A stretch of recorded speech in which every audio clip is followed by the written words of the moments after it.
नमस्कार मंडळी. भामिनी विलासाच्या पुढच्या भागामध्ये आपल्या सगळ्यांचं मनपूर्वक स्वागत. पंडितराज जगन्नाथाचं हे काव्य आहे आणि पंडितराज जगन्नाथाचं काव्य म्हणजे शब्दांचा अतिशय सूक्ष्मतेने केलेला विचार, म्हणजे एक एक लफ्ज बराबर वजन के साथ. या पुढच्या श्लोकामध्ये म्हणजे आज आपण जो श्लोक पाहणार आहोत त्यामध्ये पंडितराज काय म्हणतायत ऐकूया. सत्पुरुष खलु हिताचरणै अमंदम, सत्पुरुष खलु हिताचरणै अमंदम, आनंदयति अखिल लोकमनुक्त एव. आराधित कथयकेन करैः उदारैः, इंदुः विकासयति कैरवणी कुलानि. आराधित कथयकेन करैः उदारैः, इंदुः विकासयति कैरविणी कुलानि. या श्लोकामध्ये जगन्नाथांनी सत्पुरुषांचा महिमा गायलेला आहे. मला असं वाटतं की संस्कृत पंडितांना सज्जन आणि दुर्जन यांच्यातला भेद सांगणं हे नेहमीच आवडीचं काम आहे. सज्जनांची प्रशंसा करायची आणि दुर्जनांची निंदा करायची. म्हणजे कित्येक सुभाषितं आपण जे 8वी ते 10वीमध्ये शिकतो त्यामध्ये सुद्धा बराचसा विषय हा सज्जन प्रशंसा आणि दुर्जन निंदा अशीच असते. इथे जगन्नाथ पंडितांनी सज्जनांची प्रशंसा केली आहे आणि ते करताना ते असं म्हणतायत की सत्पुरुष काय करतात तर हिताचरणैही, आपल्या हितकारक आचरणानं जगाला आनंद देतात. कसा आनंद देतात? अमंदम, म्हणजे लगेच ताबडतोब मनात आलं रे आलं की ही मंडळी आनंद देतात. आणि कसं देतात? अनुक्तम, कुणीही त्यांना सांगावं लागत नाही, तर केवळ आपल्या विचारांनी सुद्धा की जगाला नेमकं आत्ता काय हवं आहे हा विचार ते करतात आणि सत्पुरुष जगाला तात्काळ आनंद देतात.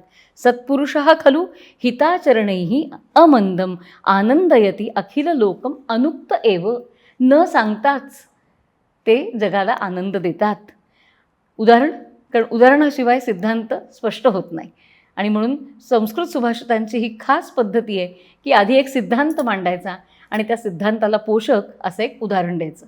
आता इथे उदाहरण काय दिलं आहे?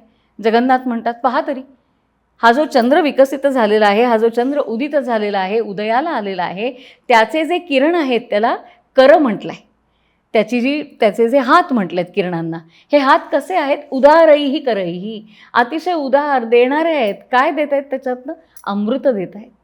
असा चंद्र उदयाला आल्यानंतर त्याचे ते जे उदार असे हात आहेत, म्हणजे त्याचे जे किरण आहेत, त्या किरणातनं अमृताची बरसात होत असते आणि त्यामुळे चंद्रविकासी कमळांची काय म्हणू त्याला, सरोवराच्या सरोवरं चंद्रविकासी कमळांनी बहरून गेलेली असतात.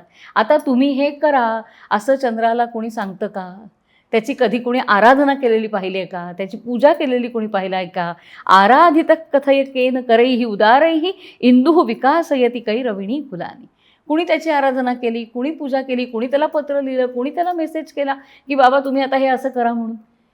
त्याला हे माहिती आहे की हे केलं तर जगाला आनंद मिळणार आहे आणि मी ते तात्काळ करायला हवं. ही सत्पुरुषांची मनोवृत्ती असते. कुणी मला सांगायची गरज नाही. माझ्याकडनं जर जगामध्ये काही चांगलं घडू शकत असेल तर ते मी केलंच पाहिजे. मग जग माझ्याशी कसंही वागलं तरी चालेल. मला वाटतं हे सगळं सांगत असताना माझ्या मनामध्ये आत्ता उदाहरण येत आहे किंवा विचार येतो आहे तो ज्ञानेश्वर महाराजांचा. समाजाने त्याला छळलं, त्रास दिला त्या सगळ्या भावंडांना, पण त्याचा बदला नाही त्यांनी घेतला. तर उलट पक्षी या समाजाला कसली गरज आहे याची जाणीव त्यांना झाली. निवृत्तीनाथांनी त्यांना त्या दृष्टीतनं प्रोत्साहन दिलं आणि ज्ञानोबांनी सुद्धा माऊली होऊन सगळ्या समाजाला आपल्या कवेमध्ये घेतलं आणि त्यांना 4 गोष्टी चांगल्याच पाथेय म्हणून दिल्या. हे काच केलं तर त्यांचं समाजावरती निरतिशय प्रेम होतं म्हणून. ही सगळी आपलीच मंडळी आहेत. मग सगळी आपलीच मंडळी असताना जसं बोरकरांनी म्हटलं की एखाद वेळेला दातानी जरी जीभ चाविली, सांग बत्तीशी कुणी तोडिली, सगळी ही आपुलीच मंडळी. अहो चावता चावता कधी कधी आपलीच जीभ आपल्याच दातांच्या खाली येते आणि मग एवढी कचकन ती दाबली जाते, चावली जाते, त्या घडीला खूप त्रास होतो. पण म्हणून कोणी दात पाडून टाकतं का? अगदी तसाच विचार ज्ञानोबांनी केलेला आहे. ज्ञानोबा म्हणतात की ही तर माझीच मंडळी आहेत ना सगळी, झाली चूक, हरकत नाही. पण आता त्यांना काय गरज आहे तर त्यांना वाटेमध्ये कुणीतरी आधार द्यायला पाहिजे, कुणीतरी नीट समजावून सांगायला पाहिजे आणि ते काम मी केलं पाहिजे. त्यांना कुणीही हे सांगितलेलं नाही. निवृत्तीदेवांनी त्यांना तशी प्रेरणा दिली हे निश्चित, पण म्हणून समाजाने त्यांना येऊन सांगितलं नाही. ते त्यांना स्वतःहून वाटलं आणि म्हणून ज्ञानोबांनी हे केलं. किती सुरेख विचार या श्लोकामध्ये जगन्नाथांनी मांडला आहे.